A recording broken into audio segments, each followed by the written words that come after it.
Binunot at sinunog ng mga otoridad ang tinatayang 400,000 pisong halaga ng fully grown marijuana plants na natagpuan sa Bakun, Benguet. Magbabalita dyan si Patrolwoman Lizelle Digman.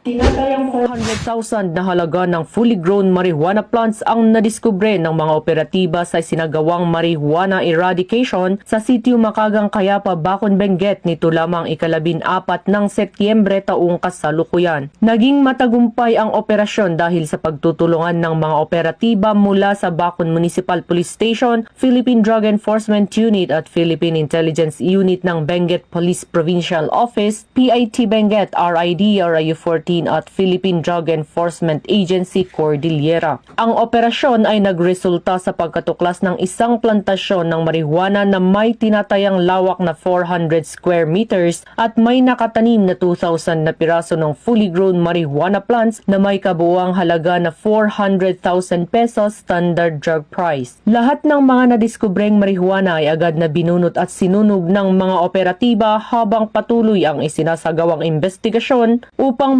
matukoy ang iba pang plantasyon ng marijuana at mahuli ang mga individual na responsable sa pagtatanim nito. Ang matagumpay na operasyong ito ay nagtatampok sa patuloy na pangako ng mga ahensya ng kapulisan na labanan ang mga iligal na aktibidad ng droga sa rehiyon at bilang pagsuporta sa isinusulong ng Pangulong Ferdinand R. Marcos Jr. na whole of nation approach na kinakailangan para masugpo ang paglaganap ng iligal na droga at maging illegal drug-free ang bansa.